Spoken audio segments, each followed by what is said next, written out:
Hello, it is Storytime with Uncle Scotty, and I am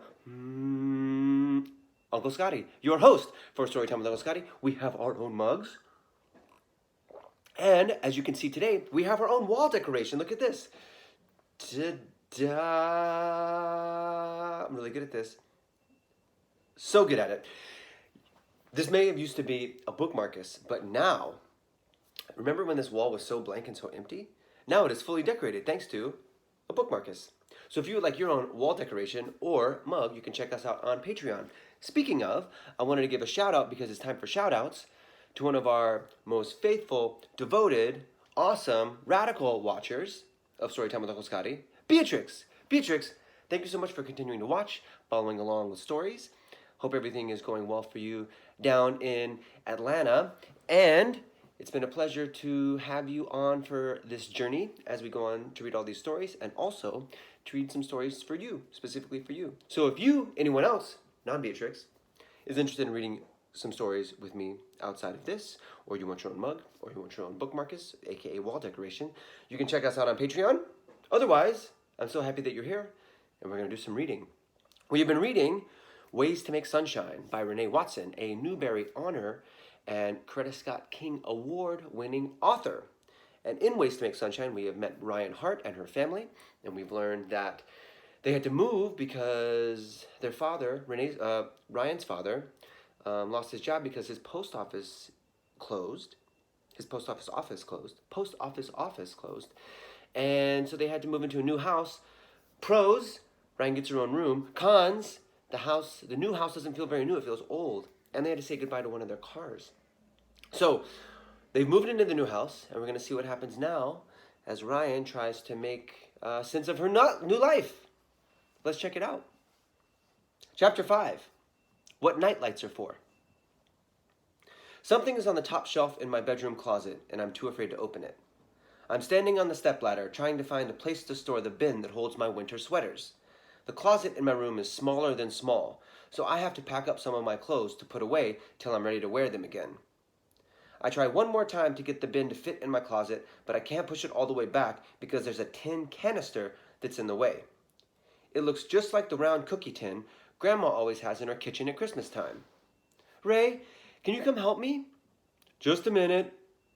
It takes more than a minute. 1 minute.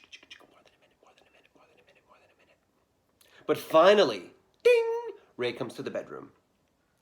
Can you get that down for me? I point to the canister. What is it? I don't know. Whose is it? I don't know. I'm not touching that, Ray says. I think we should leave it alone. But my bin won't fit unless you move it. You mean unless you move it? Ray steps away from the closet. What if the person who lived here before left it there? Well, if it was important, they wouldn't have left it. But what if that person who lived here died and the people who cleaned out the house had no idea that it was even there? I never thought about who lived here before us. The thought that someone could have died here sends a chill through me. Ray says, if we open it, that man's spirit could haunt us. What if it was a woman who lived here? I said. I'm pretty sure it was a man. Ray. How can you know that? I just know, Ray says. I don't know why I'm saying this makes me want to open the canister even more. Maybe whatever is inside will prove that the person who lived here was a woman. I reach and use my fingertips to inch the canister to the edge. Then I take it down, walk over to my bed, and open it. 2 seashells. A postcard addressed to no one. A white handkerchief embroidered with purple flowers. Dried rose petals. 3 gold hairpins all clipped on a small piece of cardboard with room for 1 more. It looks like someone took the 4th one off and never returned it. The hairpins are long and have a cluster of silver-toned flowers at the end. They are not everyday barrettes or hair clips. They look like something to wear on a special day, for a special reason. See? The person who lived here was a woman, I say. And here we can see, there's the little tin. Looks like it was a cookies tin. Oh, I remember those like little butter cookie tins. And then you can see all the things in it. There's the white handkerchief with the purple flowers embroidered. There's the fancy hairpins, 2 seashells, dried rose petals, and the postcard. Very cool.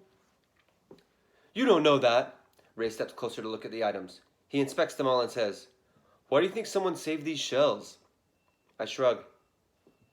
And why would someone have a postcard and not mail it to anyone? And then, I wonder what happened to the missing hairpin.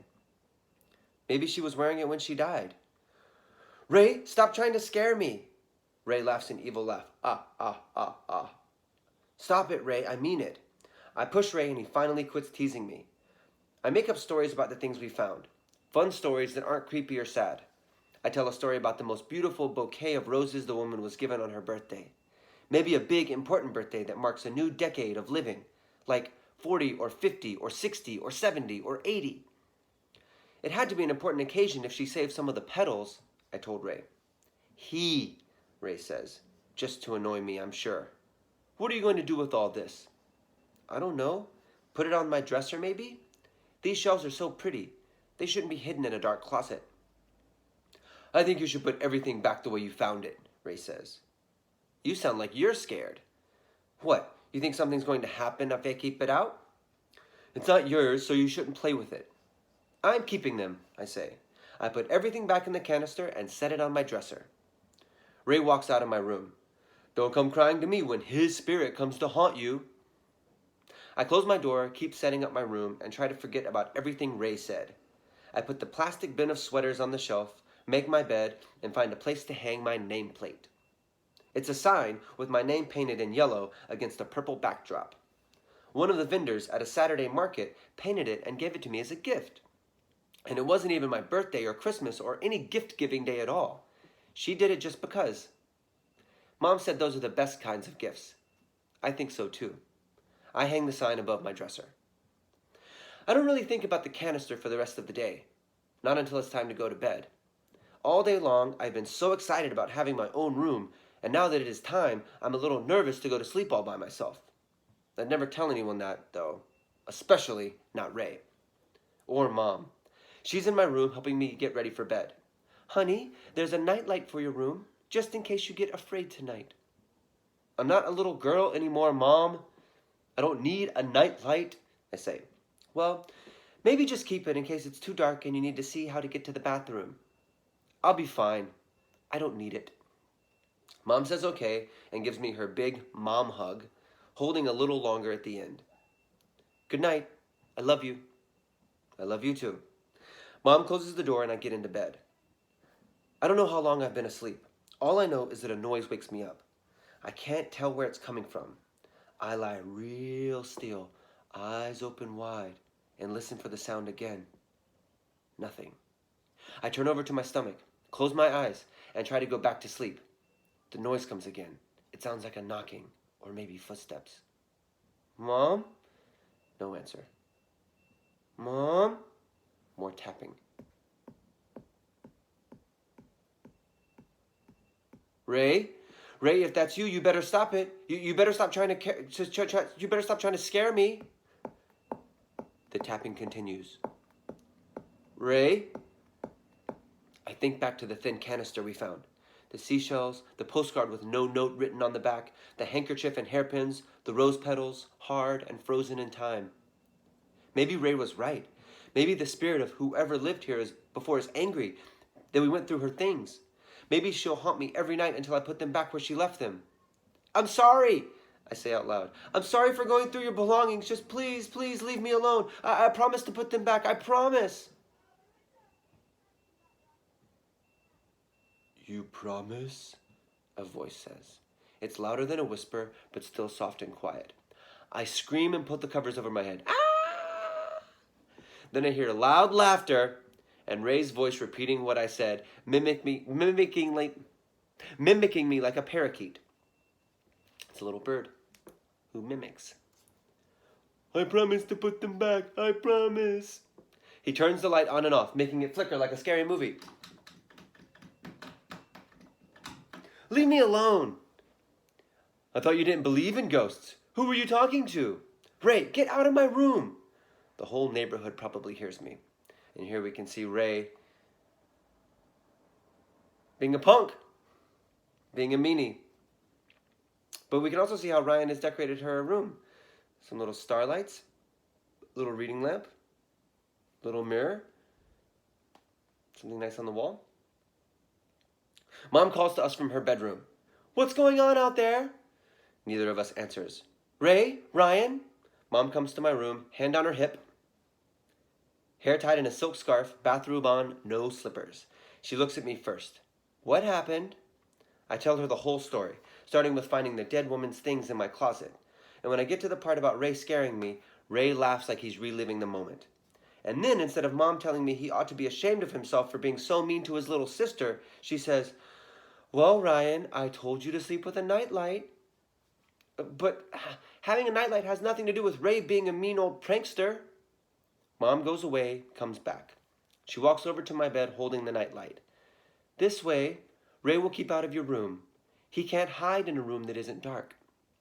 She plugs in the light, turns it on. Just use it tonight, and if you want to keep it a little longer, you can. Mom flicks the switch on the wall down, and now it is dark with just a trace of light making a path along the carpet. Both of you go to sleep. Not another word out of either of you. Mom yawns and walks back down the hall to her room. It's hard to say yawn without yawning. You try it at home. If you say yawn, it makes you want to yawn.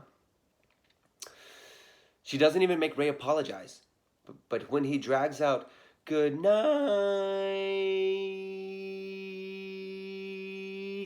she yells, Ray! And that's that. He goes to his room and leaves me alone. I lie in bed. The glow from the nightlight is soft like moonlight.